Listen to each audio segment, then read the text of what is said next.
Welcome to Living a Full Life podcast. Join us as we explore health topics that encourage raising healthy children, living a healthy life, and living the best life possible. Now, here's your host.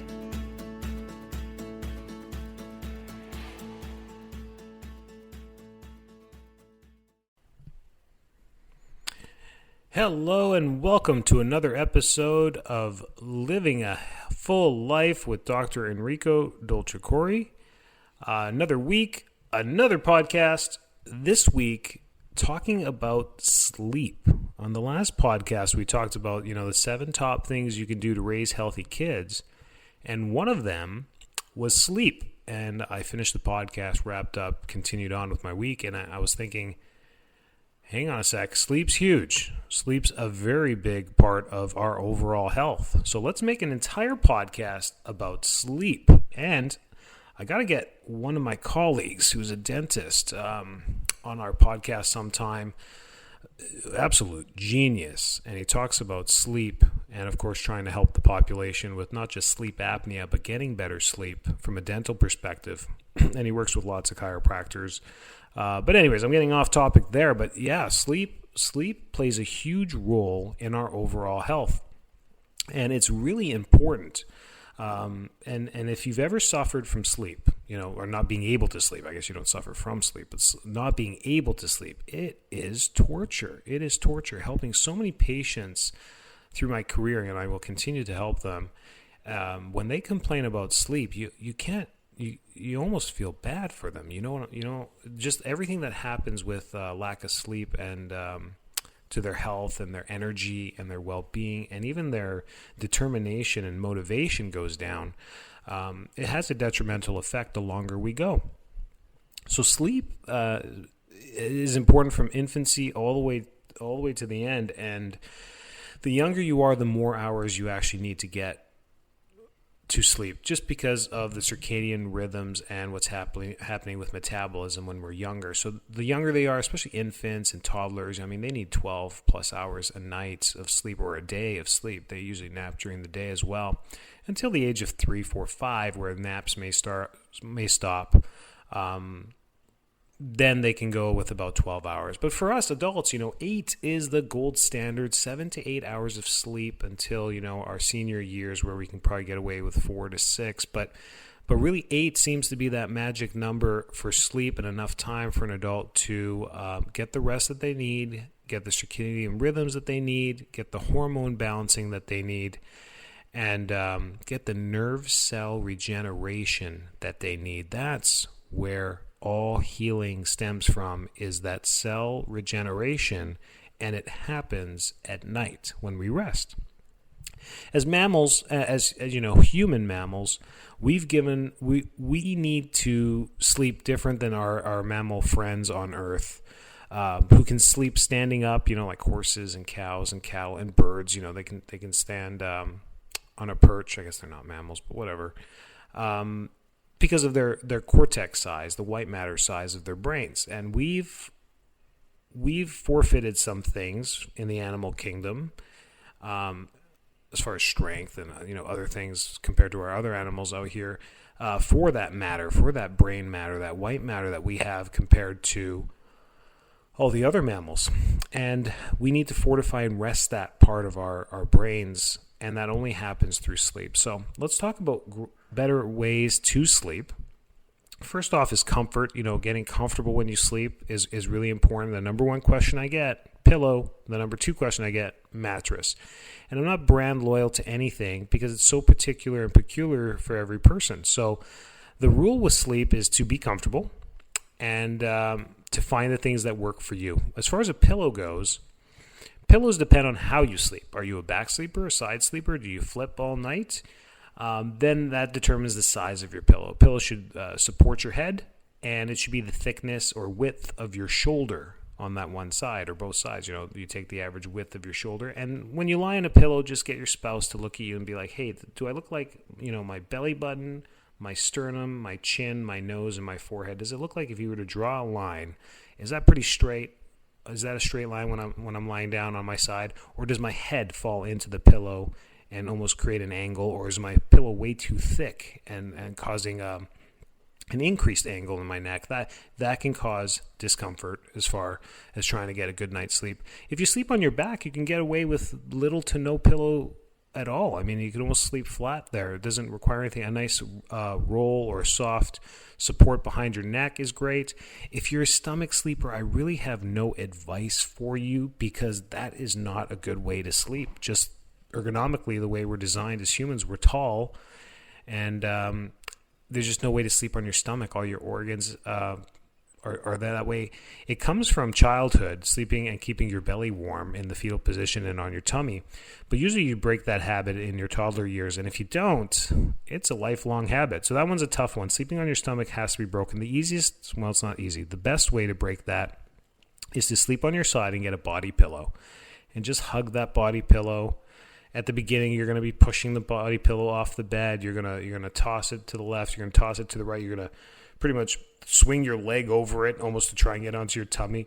But it's designed to keep you semi on your side a little bit, so that you can start to train to sleep on your side. And eventually, you'll just hug it, or you'll lean against it and end up on your side. It may take months to get there, but I highly recommend it, both from a health perspective for sleep and a chiropractic perspective from ergonomics and spinal ergonomics, is to just get off your tummy. Because the problem with sleeping on your stomach is, if you can picture this right now, is you have to breathe somehow, and our mattresses are flat. There's no holes in them. So you got to turn your head either to the left or to the right. And usually one arm comes up and one knee comes up, and you look like a CSI prop from CSI Miami or Vegas. I don't know which ones they got going on now, but you look like one of those props that could just lie on the floor, and then they could trace you with the white chalk for their crime scene investigation. That's not a good look, and it's a crime scene investigation, and usually in real life, those people didn't fare well. They're being taken off to the morgue. So don't sleep like that. Try and change it a little bit. I'm trying not to laugh, so I am comical and satirical. You'll get to know me as the weeks go by, but that's a joke there. So try and get on your side, try and get on your back, and I could talk about pillows for a whole episode. Sleep's really important. Melatonin, that's the next big question we get here. Does melatonin help? Can I get addicted to melatonin? Melatonin is not a non-addictive property, but it does help the circadian rhythm and falling asleep. Kind of cycles it better, and taking it a few hours before you go to bed is the best, as it takes effect. It slows down our cortisol absorption and release, and it helps with the rhythm. And can you get used to it, I think, is the question people ask me. Can your body get used to it? And unfortunately, the answer is yes. You'll find the longer you depend on melatonin, the more you have to take. And the more you have to take, the less it works. And then you get to a certain point where you're like, how much should I take? Yeah, it can get there as well. So, and then the next thing is stimulation. Noise, light, and EMF. Your cell phones, your laptops, your wireless devices, they emit a low-grade radiation that, for very few people, can affect their sleep. Some people can sense it. They have that electromagnetic sensation. They actually have the sensation. They can feel it. Like if the phone is about to buzz, they feel the buzz somewhere in their body, usually where they keep their device. But that's a different thing. For most of us, we really can't. We're not aware of it, but we all are affected by it, like it or not. That EMF wave is there. Your Wi-Fi signal is there. It's in the air. Radio signals are going through the air. Sound signals are going through the air. This is not a belief system just because you can't see it. They exist. So limiting that, and then light, all little light. If it's difficult for you to fall asleep or stay asleep, try eliminating light. Get the blackout curtains. Even put one of those, carpet rolls at the bottom of your door. Sometimes light comes in from the outside, from the bottom of your door. Definitely get the street lights out of your bedroom, and any red dots, televisions, electrical devices, alarm clocks, all the little things. Try and make it as pitch black as you can, or even the blindfold. Remember, blindfolds used to be really popular in the baby boomer generations and older as well. Because it was just a simple way to block out the light. Kind of genius. I guess we don't wear them anymore, but that's a quick fix to that too. So that's for light. And then sound, completely deadening sound. If you grew up in a metropolis, can actually be bothersome. that dead silence makes people uneasy. So if you're one of those, a white noise machine that has multiple settings on it, get one with they have 17, 20 settings now. Then you can play with them and figure out the one that works for you, if it's the orca and beluga whales, or if it's the sound of the ocean, or whatever it is, or white noise that helps you, and turn it down as low as you possibly can. You want that sound very faint, just enough to trick your subconscious into saying, okay, there's that noise, it's peaceful, I'm happy. But for the rest of us, complete dead silence is the absolute best. It's shuts down all auditory connection. Tough again if you're in Metropolis, because there's cars driving by and all that at night as well. So sleep's really important in a general. Other things we can take that really help is with insomnia and other conditions with sleep is exercise. Exercise is the next. I said take. I guess you don't take exercise. You do exercise. And exercise has the highest literature and research and data that affects sleep overall. People who move and breathe better sleep better during the day. So if we are deep breathers and better breathers, that works. And exercise doesn't have to be rigorous. It can just be going for a walk daily, or a mild jog, or being on the bike, or lifting weights, just getting that heart rate up, because as your heart rate goes up, you have to increase the VO2 max of your body. So you have to intake more oxygen.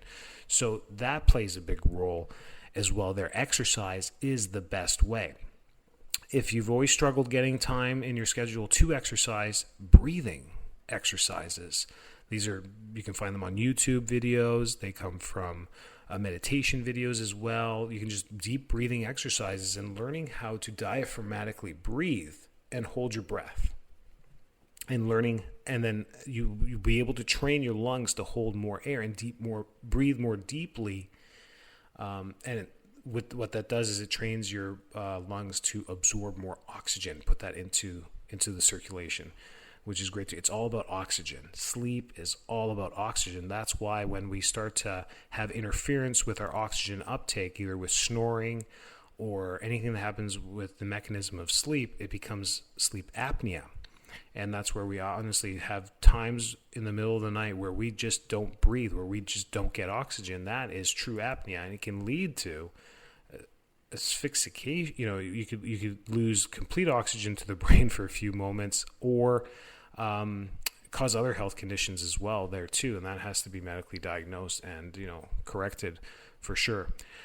In our profession, in chiropractic, getting people adjusted for using neck conditions which come from sleep or whatever, we get neck pain, neck stiffness, headaches, migraines all the time. And as we go through the correctional process structurally, what I've seen over the years is sleep gets better. People sleep better. It's one of the first things that gets better. People come in with neck pain or vertigo or dizziness, whatever it is. And whether I'm doing the upper cervical technique or general chiropractic for the cervical spine, immediately within 1, 2, 3 treatments, people are like, I did sleep better. It's usually after their first treatment.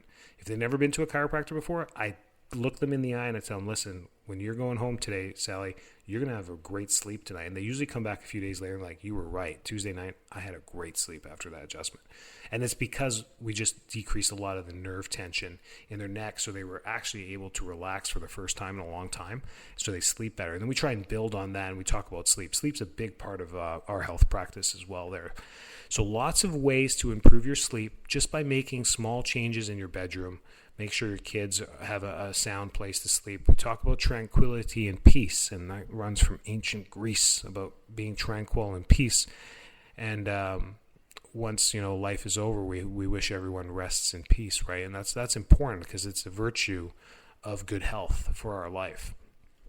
So fix those sleeping quarters. Break those little habits of sleeping on your tummy. Get the right pillow.